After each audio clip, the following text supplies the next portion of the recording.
Hello everyone, আজকের এই exclusive সেশনে আপনাদের সবাইকে স্বাগত জানাচ্ছি। সামনেই বাংলাদেশ ব্যাংকের অ্যাসিস্ট্যান্ট ডিরেক্টর এবং সিনিয়র অফিসার পরীক্ষা, রাইট?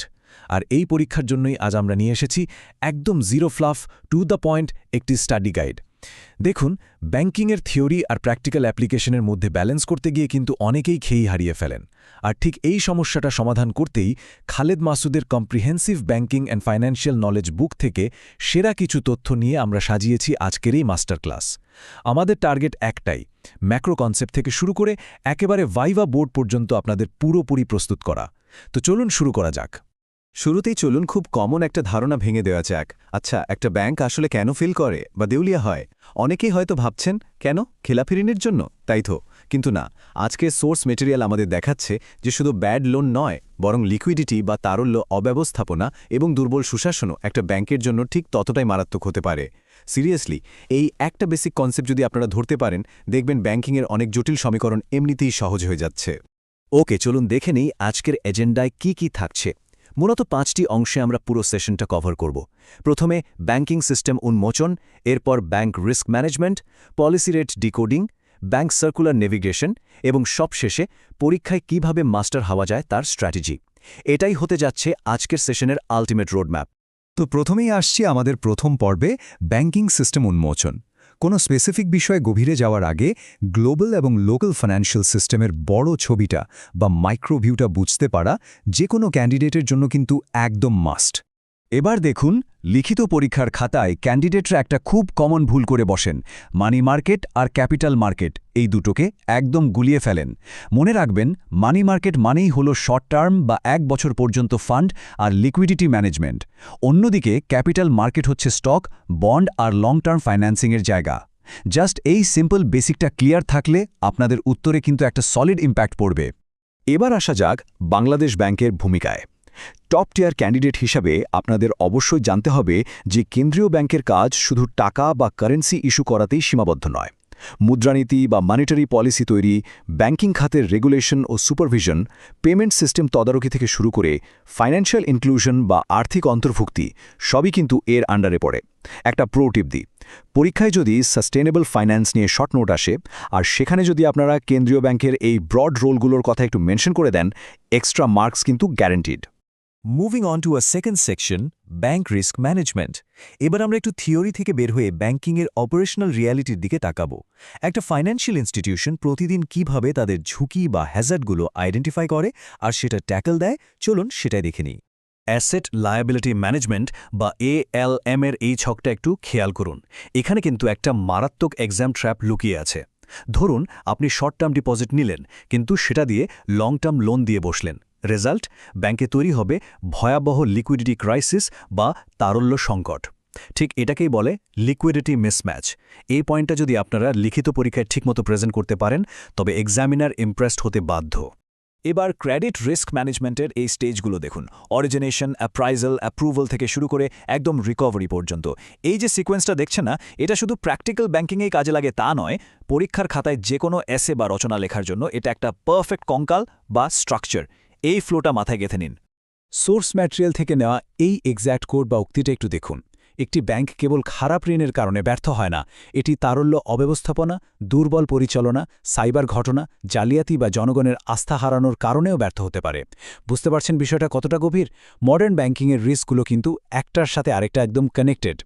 একটা ব্যাংকের পতন শুধু ব্যালেন্স শিটের অঙ্কেই আটকে থাকে না। আচ্ছা, এবার একটু ব্রেক নিই। আমাদের 3 নম্বর সেকশন, পলিসি রেট ডিকোডিং। এই জায়গাটায় এসে শুধু অন্ধের মতো নাম্বার মুখস্থ করলে কিন্তু একদমই চলবে না। পেছনের মেকানিজম বুঝতে হবে। চলুন বাংলাদেশ ব্যাংকের সবচেয়ে গুরুত্বপূর্ণ পলিসি রেটগুলো একটু ডিকোড করে ফেলি। প্রথমেই আসছে রেপো রেট। একদম সিম্পল ভাষায় এটা হলো short term policy landing rate, যেটা দিয়ে সেন্ট্রাল ব্যাংক তার মনিটারি পলিসির অবস্থানটা সিগন্যাল করে। আর হ্যাঁ, এখানে আরেকটা বড় এক্সাম ট্র্যাপ আছে। রেপো রেটকে কিন্তু কখনোই ট্রেডিশনাল ব্যাংক রেটের সাথে গুলিয়ে ফেলা যাবে না, দুটো সম্পূর্ণ আলাদা জিনিস। এরপর দেখুন স্ট্যান্ডিং ফ্যাসিলিটিস। এখানে দুটো জিনিস আছে, SLF আর STF। এই দুটো মিলে মূলত শর্ট টার্ম মানি মার্কেটে একটা ইন্টারেস্ট রেট করিডর তৈরি করে। মানে হলো SLF বা আপার করিডর কাজ করে সুদের হারের সিলিং বা ছাদ হিসেবে, আর STF বা লোয়ার করিডর কাজ করে ফ্লোর বা মেঝে হিসেবে। এই স্ট্রাকচারটা মানি মার্কেটকে স্টেবল রাখতে দারুণ কাজ করে। এই নাম্বারটা মাথায় গেঁথে ফেলুন 100%। লিকুইডিটি কাভারেজ রেশিও অর্থাৎ এলসিআর এবং নেট স্টেবল ফান্ডিং রেশিও অর্থাৎ এনএসএফআর এর ক্ষেত্রে এটাই হলো মিনিমাম রিকোয়ারমেন্ট। এই শর্ট টার্ম এবং লং টার্ম লিকুইডিটি স্ট্যান্ডার্ডগুলোর ক্ষেত্রে কিন্তু কোনোভাবেই কম্প্রোমাইজ করার সুযোগ নেই। এরপর আসি খুবই ইম্পর্ট্যান্ট একটা পার্থক্যে সিআরআর ভার্সেস এসএলআর।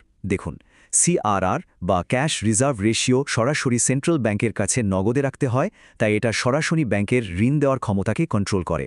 আর অন্যদিকে এসএলআর বা স্ট্যাচুটারি লিকুইডিটি রেশিও মেনটেন করা হয় লিকুইড অ্যাসেট বা সরকারি সিকিউরিটিজের মাধ্যমে। দুটোই লিকুইডিটি ম্যানেজমেন্টের টুল, কিন্তু এদের কাজ করার ধরন একদম আলাদা।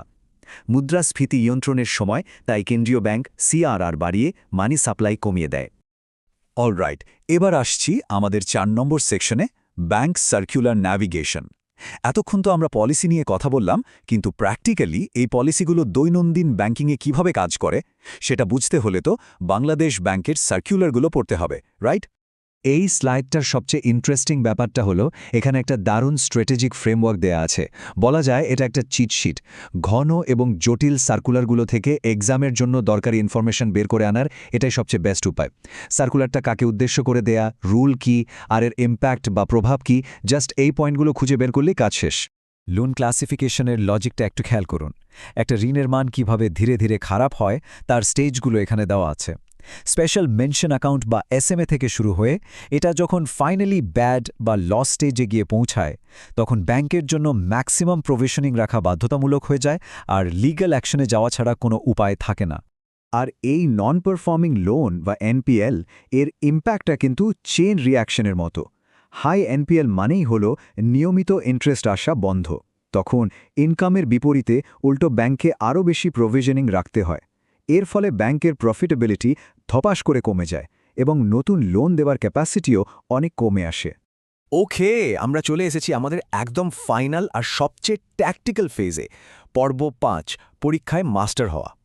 এতক্ষণ যা যা জানলাম সেগুলোকে কাজে লাগিয়ে রিটেন আর ভাইভাতে কিভাবে ম্যাক্সিমাম আউটপুট আনা যায়, চলুন সেই মেথডগুলো একটু দেখে নিই। অনস্ক্রিনের এই ফাইনাল রিভিশন টিপটা একটু দেখুন। এটা লেখকের একটা ফুল প্রুফ 5 লাইনের ফর্মুলা। যে কোনো উত্তরকে এই 5টা অংশে সাজাবেন। প্রথমে ডেফিনেশন বা সংজ্ঞা, এরপর একটা এক্সাম্পল, বাংলাদেশের কনটেক্সটে এর রিলিভেন্স, রিস্ক, ইম্প্যাক্ট, আর সবশেষে পলিসি লিঙ্ক। ট্রাস্ট মি, এই এক ফর্মুলাতে আপনার এক্সাম ইম্প্যাক্ট বহুগুণ বেড়ে যাবে। শেষ মুহূর্তের প্রস্তুতির জন্য এই 3 ধাপের মেথডটা ফলো করুন। স্টেপ 1, লজিক বুঝে দ্রুত এমসিকিউ সলভ করা। স্টেপ 2, রিটেন এক্সামের জন্য পয়েন্ট টু পয়েন্ট উত্তরের কঙ্কাল বা স্ট্রাকচার রেডি করা। আর স্টেপ 3, ভাইভার জন্য আয়নার সামনে দাঁড়িয়ে 20 থেকে 40 সেকেন্ডের মধ্যে মূল কথাটা বুঝিয়ে বলার প্র্যাকটিস করা। এটা আপনার ফাইনাল স্টাডি আওয়ারকে দারুণভাবে অপটিমাইজ করবে। ফাইনাল রিভিশনের জন্য কিছু হাই ইল টপিক বলে দিচ্ছি, যেগুলো কোনোভাবেই মিস করা যাবে না। NPLs, provisioning, risk base supervision, RBS, CAMELS, CAMELS, rating, monetary policy, digital banking এবং অ্যান্টি মানি লন্ডারিং। এই টপিকগুলোতে স্পেশাল ফোকাস রাখবেন। সেশনটা শেষ করার আগে আপনাদের জন্য একটা মক ভাইভা প্রম্পট বা দৃশ্যকল্প দিয়ে যাচ্ছি। ধরুন, ভাইভা বোর্ডে আপনাকে জিজ্ঞেস করা হলো, সুদের হার বা ইন্টারেস্ট রেট বেড়ে গেলে ব্যাংকের বন্ড পোর্টফোলিওতে এর কী প্রভাব পড়বে। মনে রাখবেন, বন্ড প্রাইস আর ইয়েল্ডের মধ্যে কিন্তু একটা ইনভার্স রিলেশনশিপ বা বিপরীতমুখী সম্পর্ক আছে। তো আপনার উত্তর কি হবে? একটু ভাবুন। এই চিন্তার খোরাক নিয়ে আজকের সেশন এখানেই শেষ করছি। সবার জন্য অনেক অনেক শুভকামনা। দেখা হবে পরবর্তী সেশনে।